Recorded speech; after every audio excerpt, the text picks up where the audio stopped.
final presentation of the day until, of course, we get to our fun banquet presentation. I'm certain that if Chris Brown had known John Reardon, he would have collected Patek Philippe watches rather than all those Woodworks clocks, and he could have had hundreds of them, right? Because he would have had much more space for them. He could have still been living in the same house with just a little cabinet for his watches. So I'm sorry that you didn't know him and you didn't realize the folly of his collecting before he got to meet you.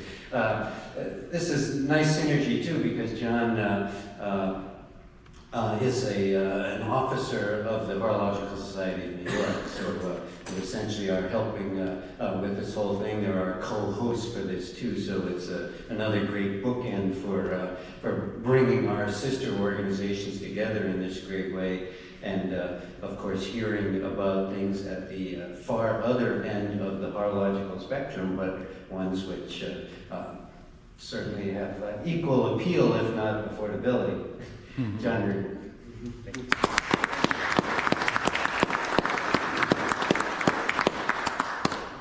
I have to admit, I'm a bit nervous, but not for the reason you'd expect. Because I am standing between you and dinner. You need to survive the next 35 minutes or so, and then you're free for a wonderful drink and meal.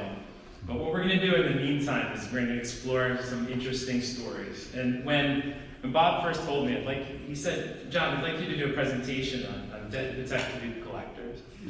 You made me very nervous because there's Graves and there's Packard. And then most of them are still alive, which is wonderful news. So I thought about it, I discussed with some colleagues in the Patek Philippe world, and we came up with a list of some names that are quite surprising. Some you will know, some you don't know, and that's what we're going to be exploring over the next few minutes. So, make sure I get that. There we go. You might know some of these. Look closely at them. There's not much difference between you and them. Invincible, destined for greatness. Listen to them. Listen to them closely. What are they saying? Buy more watches. Buy more watches. I want to thank Robin Williams and Dead Poets Society for that emotional connection of what these gentlemen are saying to all of us today. And we're going to be exploring why. Why are we connecting with some of these gentlemen? This isn't just about Patek Philippe, this is about collecting. It's something that's very personal to almost all of us in this room. So the gondola game is interesting. This is 100 years ago. Patek Philippe worked with this amazing retailer in Rio de Janeiro and had this marketing concept down brilliantly. 180 watches at a time. You have to buy one of the 180 watches in order to join a club called the Plano, or the Patek Philippe Club system. You would be able to make payments over the year for that watch. And you come together with a picnic or a get-together on a weekly basis with your fellow collectors and make your first payment. And then they would draw a name out of a hat. And if your name came out first, your Patek Philippe was free. You wouldn't have to make any further payments. Let's say if it was 10 weeks into the program, you put 10 payments in, and then if your name came out of the hat, you did not have to pay any more for your watch. So this did some very interesting things, I think, for the collecting world. It made it social. It circumvented gambling laws in Brazil at the time. And most importantly, it encouraged these people to join these clubs and continuously come back year after year and buy another Patek Philippe. So they had multiple watches. And at least in the Patek Philippe universe, this is the first time people started collecting. And we could thank the gondola system for doing this with these amazing pocket watches. So, what is a collector? And I want to thank Russ. Your slide was very much in line with what I'm about to show you now. Collecting, it's a human condition. There's a big difference between an owner and a collector. I could give a presentation on Patek Philippe owners such as Queen Victoria, Einstein, Duke Ellington, and the list goes on. But we're focused today on collectors. So what are these collectors? What are these gentlemen focused, or these ladies and gentlemen focused on? there's many things. There's the enjoyment, there's happiness, there's knowledge, there's the thrill of the hunt, there's passion, there's knowledge. But I propose to you today, and I don't think at least, I'm sure someone else has proposed this concept before, but it's something very fundamental. And I want you to think about the last time you bid on eBay, bought a watch, you receive it, open it up in the mail, or you bid at auction, you bid at Sotheby's, and you get the hammer and you win that bid, or you just buy the clock or watch of your dreams and it shows up, and you know that feeling, that anticipation. And then you go to a family member and say, look what I just got, and I couldn't care less. But you know that feeling. But it's all consuming, and it's a beautiful thing, what keeps us coming back. And I'll tell you what it is. It's dopamine. At the end of the day, I was looking at some just basic psychological research. Dopamine, quote, plays a role in how we feel pleasure. It's a big part of our unique human ability to think and to plan. It helps us to strive, focus, and find things interesting. It's also the reason we grab that other cookie at the end of the night. But that's, I think, something we have to remember why we collect. And it's interesting. It's very human. And it's just something that we can connect to as we're looking through all of these different people and these wonderful collectors through time. Now, Orville Hagens was mentioned many times over the last 2 days, and he should have. He was one of the founding original members of the NAWCC. He had this incredible place in Colfax Avenue in Denver, which was basically his temple to time. And he was a horologist, he was a teacher, he was a writer, he was dedicated to teaching horology.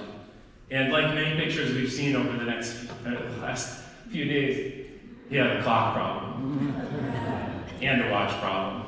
And by my research, he had one or two Patek Philippe's, so I wouldn't consider him a Patek Philippe collector, but I would truly consider him a collector of the purest form. And if you haven't seen, I'm sure it's in the library, it's a comic book called It's About Time, written by Orville Hagens in 1947. It's just full of all of these wonderful stories, basically meant to get kids interested in collecting watches and clocks in the post-war era. So I really have so much respect for him because he tried to get more people interested, and he certainly succeeded to do that. Now, we've talked a lot about Seth, but I wanted to show one watch in particular that, for the Patek Philippe crowd, is unbelievably exciting. Like with Daniels and like with many other people that Seth worked with, we wanted to have something special, something unique, something that was never done before. And this is a secular perpetual calendar that Seth commissioned and had delivered in 1972. A story that a lot of people don't know is the prototype for this watch was actually stolen and has not yet been found. So if you have something like this, let me know. There's another one out there where it's been destroyed many years ago. And it was stolen in Switzerland in transit between Patek Philippe and one of the workshops. But Seth did get his watch in 1972. And I think this is one of the most incredible Patek Philippe watches ever made, especially the pocket watch. And of course, he had the great super complication too, but we'll discuss that more later on. Now, we're going to focus on Patek Philippe Collectors specifically. We're going to start with some familiar names, and then we're going to discuss some names from the most that we've recently lost. But like I said before, many of them, almost all of the great Patek Philippe collectors are very much alive. They're still collecting, but we're a new collecting community compared to other collecting segments. So here's James Ward Packard. Darren discussed Packard and Graves, and I'm going to go over them quickly because we've already dug deep into that world. But we have to talk about Packard's absolute technical obsession from his automotive engineering training. He really pushed Patek Philippe to do some very interesting things with movements in particular. I snuck in one picture of Vacheron Constantin on the left here, but on the right we have a Patek Philippe minute repeater. He loved to have his initials on the watch. You can see the JWP. But these are two pieces that are actually still in Warren, Ohio. They're still with the family. They have not come up for sale, and there's no intention of these coming up for sale. This is a ring watch made in 1917 by Patek Philippe. There's nothing else like this in the market made. On the left, you can see it has his name, J.W. Packard, Warren, Ohio. And what's so cool about this is when you look inside and see the movement actually says made especially for James Ward Packard too. So really, Patek Philippe went above and beyond for their #1 client at that time in the early 20th century. Now, Packard was also an avid walker. Every evening, he'd like to go for a walk in Warren, around that pond, if you've ever been there. And he'd like to have a walking stick. And his wife would join him and he'd go for a walk. Now, if you're Packard, you don't go for a walk with just a regular walking stick. You go with the Patek Philippe walking stick, the only one known to exist. He asked specifically Patek Philippe to make a watch, and you can see how it's kind of that knurled bezel. This, you actually could wind the watch and set the watch from the bezel, which is brilliant for a walking stick. And it had two interchangeable hands. There was two interchangeable caps. There was an ivory cap, and then if it was raining, and then there was the silver with the watch. And I find this piece particularly stunning. Also says on the movement, made especially for James Ward Packard. So, on to Graves. We could talk for hours on Graves. I'm going to do it in 3 minutes. He is one of the most, actually, in the Patek Philippe universe, there's just no comparison to Graves. He wins at the end of the day. And I wanted to show you this little article, because the last sentence on the right says something quite interesting. It says, the watchmakers in Geneva, Switzerland required 5 years to make this timepiece, and only one more complex watch was ever made, and it was stolen in 1942 and still missing. I think those in the Patek Philippe academic community haven't really thought about this enough. What's out there? Maybe we know about it already, or maybe we've already seen a picture of it and just kind of dismissed it. So this is the Graves Mystery Watch. Before the super complication, he commissioned, as we can see here in this approved drawing that Patek Philippe has, that he approved of this design of the sky chart seen from New York City. Of course, his name is also on the watch. This watch has not yet been discovered, and when Darren and I asked Pete Fullerton over and over again, where's the watch? He said, it does not exist. But you could tell from his eyes he knew exactly where it was. Yeah. So we don't know. I have a theory, but I'm not going to share it today, except I'll give a hint. In one of the slides that I'm going to show you today, there's going to be the person who I think has the watch. How's that for cryptic enough? But I'm not going to say which one.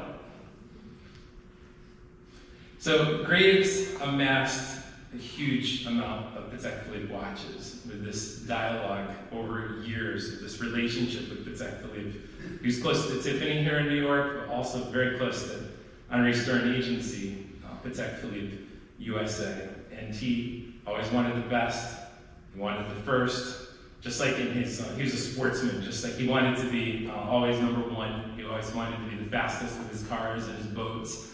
Also wanted to be the most accurate with his chronometers in particular.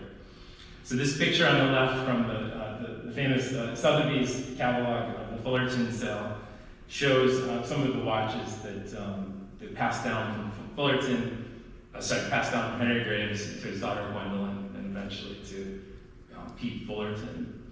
On the right, I just want to, I'm sure everyone here has a copy of his book, give a plug for Stacy Berman's book, A Grand Complication. This, I think, is one of the best books to explore the mind of a Patek Philippe collector, but also a collector in general. It tells the story of Graves and Packard and their individual journeys to own the best and the finest. And it's an exciting read that I highly recommend. Graves also, as Packard did too, they both had desk clocks made especially for them. And this Graves desk clock had a picture of an eagle on it per Graves' request, because he absolutely loved, as you see on the left, a place called Eagle Island in Upper Saranac Lake. It's about an 8-hour drive from here, and this is where he had his summer estate with his family. And this is also where he took delivery of the Graves Super Complication. Famously, as we learned from Pete, he was on Graves in 1933. It was right after the Lindbergh kidnapping, and he was out in a boat with his daughter Gwendolyn. And Graves told his daughter, I can't take this. We're going to get negative attention if people find out we have such things as this watch, and I don't want you to get hurt. I don't want anything bad to happen to the family. So the story goes, he threatened to take the Super Complication and throw it into the lake to be lost. Now Gwendolyn was a smart little girl. She said, "No, Daddy, I'll take it." So that eventually the watch did go to her, and then it went to her son, Pete Fullerton, and we know the rest is history. Next it was Seth Atwood, and it's a beautiful story of, I think, the most important Patek Philippe ever made. Now Graves was not just a pocket watch collector; he loved wristwatches, and here you can see a reference 1518. It's at the Patek Philippe Museum, and a platinum minute repeater on the far right. And he loved his Essay Comvedere to be rather than to seem motto engraved on the back of his watches. So this is a good segue to another gentleman we met already, and that is, of course, Pete Fullerton. On the left, you can see Henry Graves holding his grandson, Pete.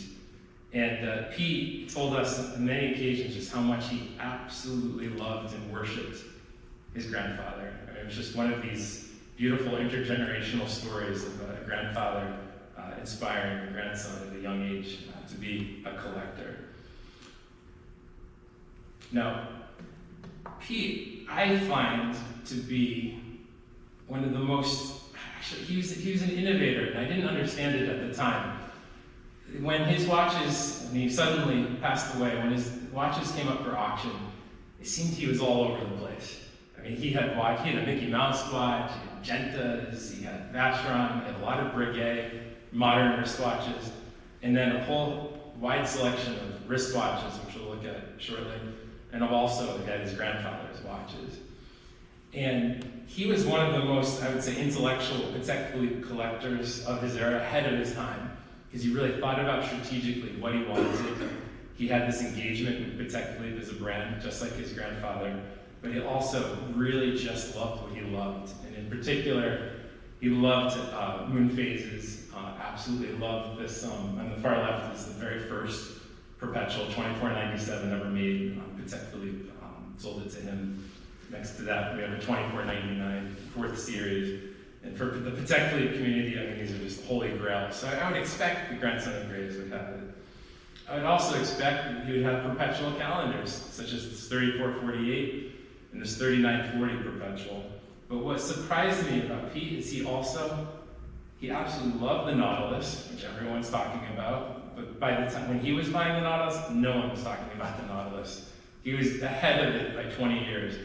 And the Ellipse on the right, which is a personal favorite of mine, and the fact that he chose, and I remember he actually wore this watch, this Ellipse is quite extraordinary.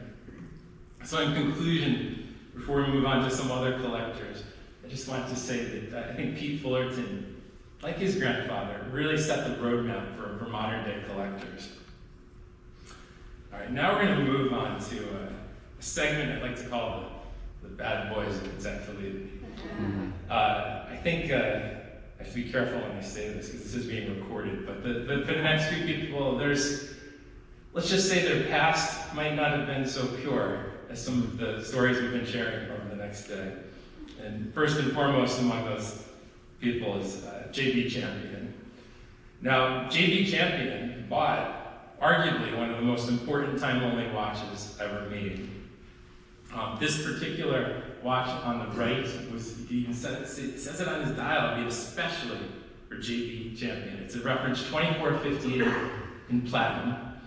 And in the 1950s, he commissioned and received this piece, and it sold at auction a few years ago for $4 million. If we see it show up again, I think this is, in this market, a $10 million watch plus.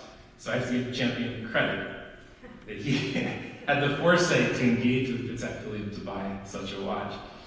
But he also asked to have 2 different dials because he liked to drink. He liked to drink a lot. And at 5 o'clock every day, he would go and have cocktail hour. So what he asked Patek Philippe to do is like, I'd like to put not only a diamond at 5 o'clock, but all the way around, every hour. So every hour is cocktail hour. And Patek Philippe obliged, and so he had the cocktail watch and also this regular dial interchangeably. Now, who was JB Champion? I encourage you to read on Houdinki. There's a wonderful article by Eric Wind about the life and times of JB Champion. But in short, he was a criminal defense attorney from Ardmore, Oklahoma. He was very active when he was in his 30s buying Patek Philippe, but then it just stopped. But he was buying some of the best pieces from that period of time, including this next slide. You'll see the very first Patek Philippe automatic watch, reference 2526. This is movement number 760000, and it has a letter here by the late Werner Sahn confirming, Mr. Champion, you have the very first 2526. So these types of watches that Champion was considered the #1, the alpha, that he was getting these pieces in the 1950s. Sadly, he ran into some legal trouble, and in short, before he was going to potential sentencing, he died, and the watches took years before they resurfaced. So that's the story of JB Champion in short. All right, speaking of bad boy, let's talk about Bernie. Now, if you know Bernie Madoff, he had inspiration. It's Bernie Kornfeld. Bernie Kornfeld shouldn't be in this presentation because he wasn't a collector, but I'm putting him in here for a reason. Because in my estimation, he's the second biggest buyer of watches as an individual from Patek Philippe in history. Approximately 1,500 to 2,000 Patek Philippe watches he bought in the 1960s and 70s. Why? How did he do this? Because he was founder of a fund of funds called IOS, International Overseas Services. And during his day, he had approximately 25,000 employees. And he would sell, mostly in Europe, in particular to expats, American expats. He would sell this fund with promises of riches. If you were one of his salespeople, once you hit 1 million in sales, get a Patek Philippe. The watches always say in the back, $1 million associate, IOS. He was a character. He liked to wear a beret and liked to party hard. His motto was, do you sincerely want to be rich? He would tell that to everyone he met. Now, he had multiple mansions around the world, and in the New York Times described one of his mansions, the one in Beverly Hills, of course, as flecked with fine females, fabulous furnishings, and fulfilled fantasies. So that's Bernie. I don't think he deserves to be called a collector, but if you buy 2,000 Patek Philippe's, you get to be on the list. Next, someone who I have a ton of respect for, and we've recently lost just a few years ago. Darren and I were just discussing him last night with many memories of Peter Knoll. Peter was the son of the founder of Knoll Furniture, Hans Knoll. He never had to work a day in his life. He lived in a fantastic townhouse on the Upper East Side. He loved Ferraris, he loved partying, and he loved watches. I only met him in the late 90s for the first time, but anyone in the Patek Philippe collecting community, everyone knows Peter. He was always there at every exhibition. And I remember that some of the first times I met him, I was a bit intimidated because he would just ask questions endlessly about hallmarks, about polishing, about dial originality, I thought he was crazy. And it's funny because all collectors today, wristwatch collectors, he was just, once again, 20 years ahead. He'd be considered perfectly normal as a collector today. But he was an eccentric, and he did run into some trouble, but we're not going to talk about that. But I guess I'll just tell a bit of a personal story is the best way to describe Peter Knoll. We were often, when we saw him come to auction, just like rolling our eyes, like, oh, here we go again. It's like he'll be there for like 4 hours, and he's really going to push us and challenge us, and could create some issues. And like I said before, he was asking the right questions. Then it was the year 2000, my last day of Sotheby's. I was walking out the door on my way to my next job, starting in 2 weeks at Patek Philippe, and I was going on York Avenue, and then I see Peter Knoll walking into the building. And my initial reaction was, oh, crap. I was like, here we go. I was like, but then he said, John, I want to talk to you. And I said, what could this possibly be? He reaches into his coat, and this was in the summer, and he takes out something wrapped in Christmas wrapping paper, and he said, John, I want you to have this. And I opened it up, and it was a Swatch chronograph, the latest Swatch chronograph. And he's like, read the note. I read the note. I actually remember almost tearing up because it was like, dear John, I wish you all the best in the next step of your life. And I learned a big lesson that day.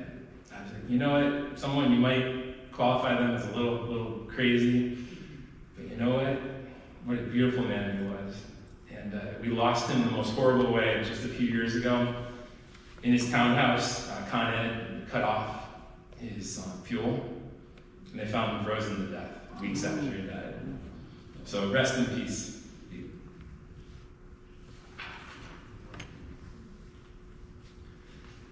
The Italians. Now let's spice things up. Now this is very, very interesting because I spoke to some of the big Italian dealers, and including the one and only Davide Parmigiani, and I asked, like, who is the biggest Italian collector of all time? He told me the name. And I asked some of the other dealers. I asked Darren too, and it's a name I'm not going to share for privacy reasons, but everyone said the exact same name without skipping a beat. I shouldn't call this the Italians, I should just call this the Italian. There's one gentleman who was so active in the 70s and 80s, he was just above and beyond what anyone else was doing with Patek Philippe. He owned at one point over 20 1518s, which is like the holy grail of the Patek Philippe world. He even had a steel 1518 in his collection, which is a piece that's worth $10, $15, $20 million. He collected a lot of Ferraris. I'm talking to some of the car guys. Had one of the best Ferrari collections in the world. We just lost him a couple of years ago, but I expect Bob in the future, we do a great collectors chat. I think we could do it around some of the Italians and what they've done for the wristwatch collecting community, because they've really brought it to new levels. And this particular gentleman, many of his watches are in the Patek Philippe Museum today, and I think many of them are still out there. But ultimately, a segue before we start traveling around the world, I see these collectors so far. It's all about knowledge and passion. And in the case here, a lot of money too. And I think with the next slide is someone that actually really combined the knowledge, passion, and having the economics to do the impossible. This is almost a Seth Atwood story, but now we're going to leave the United States. We're going to leave the UK, we're going to leave Germany, and we're going to fly to Doha. Sheikh Saud Al Thani was an extraordinary gentleman. I had a couple chances to meet him, and his insight into collecting was philosophical.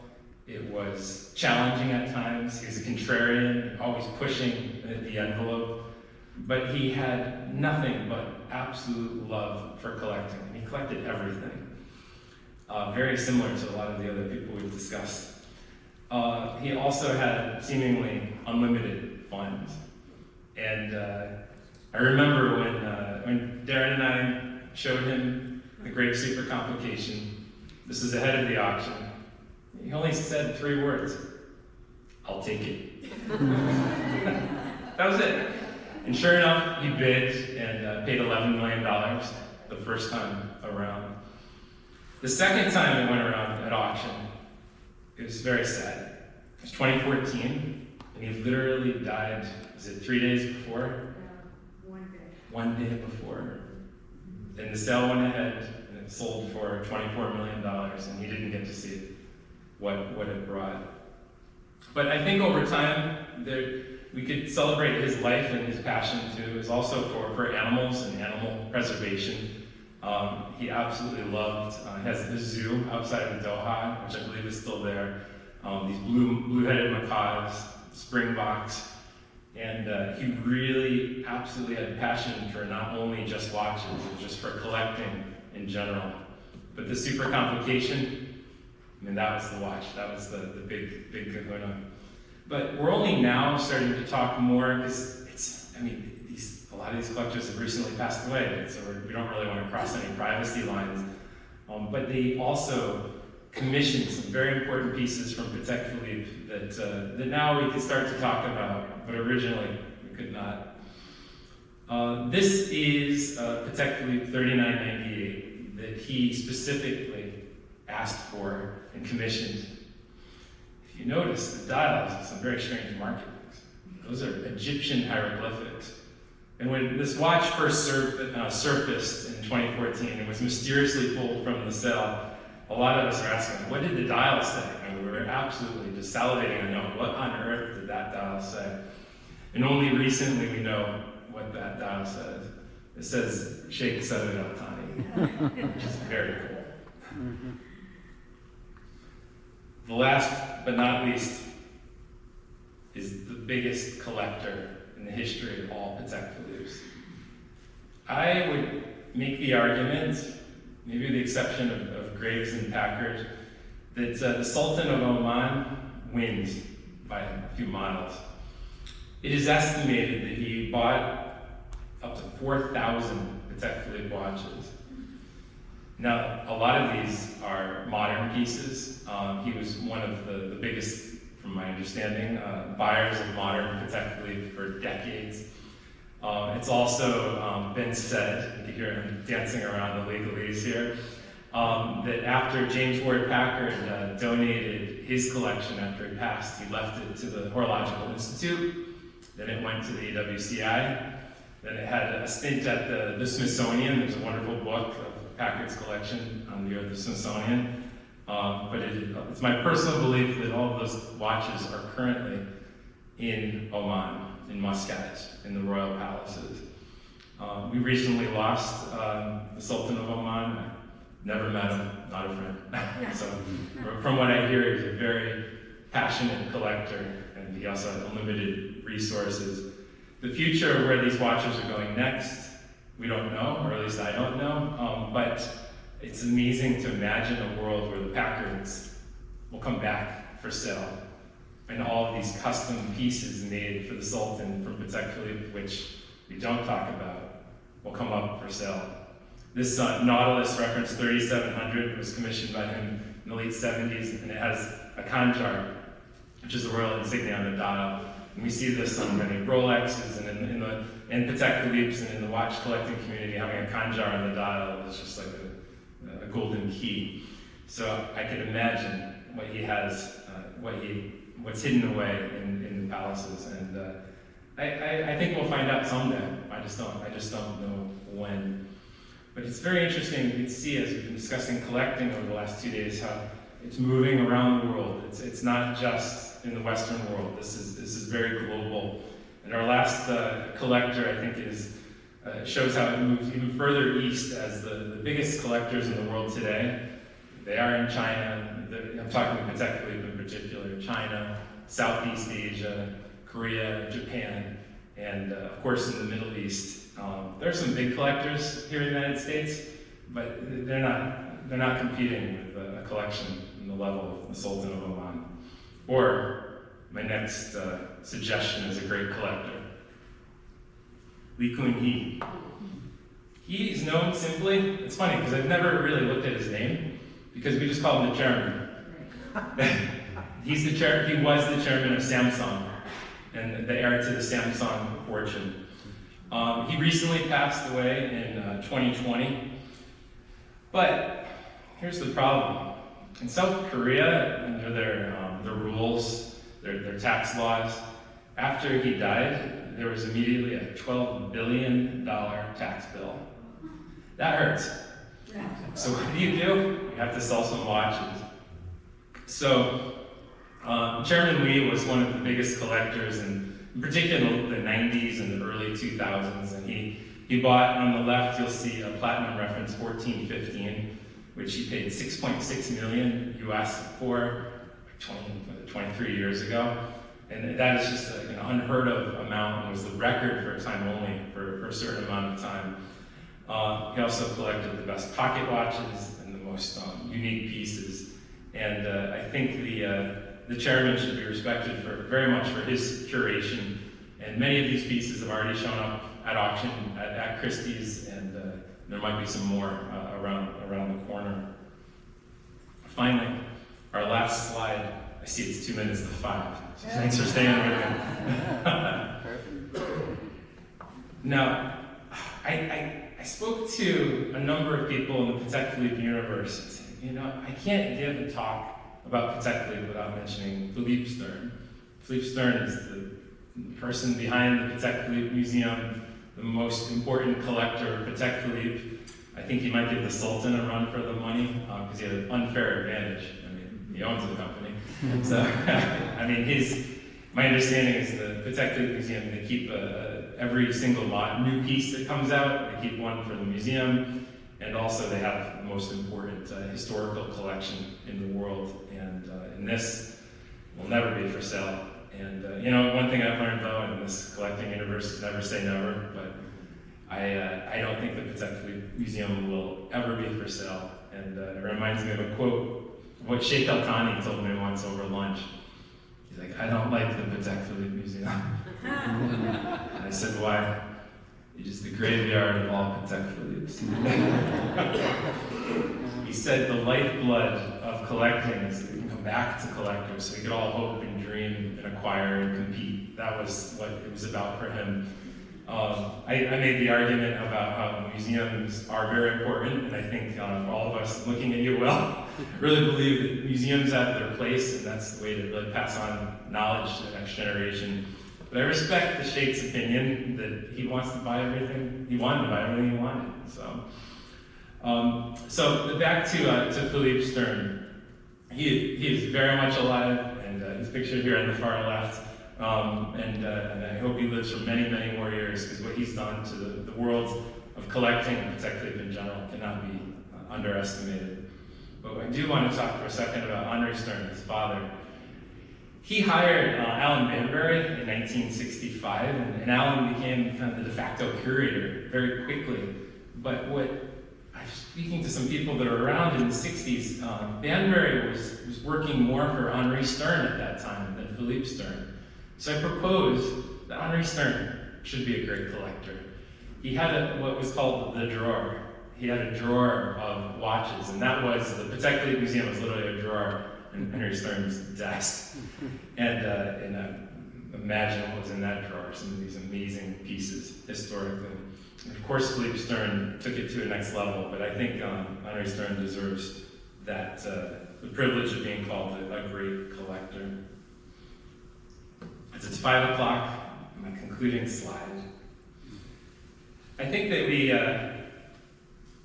can consider the people that we've seen before us is kind of this amazing, and this isn't about my presentation, it's about the presentations we've heard over the last 2 days. The interconnected nature between all of us and all of these collectors and all of these objects cannot be underestimated. I mean, just looking at this slide, I mean, you just picture like one watch and you can see the people that it's gone from. I mean, you take the Henry Graves super complication. It went from Henry Graves to his daughter, then to Pete Fullerton, who's to the left. Then it went to Seth Atwood, and then of course to ultimately to Sheikh Al Thani, and now it's in an undisclosed location, which only Darren knows and will not share. So it's amazing how these watches travel through time and place, but they do connect us in the most beautiful way. So I hope this presentation helped you connect with some of these collectors and help think about what you do as a collector. And the next time you open that watch, let that dopamine just rush, rush, rush. All right, thank you.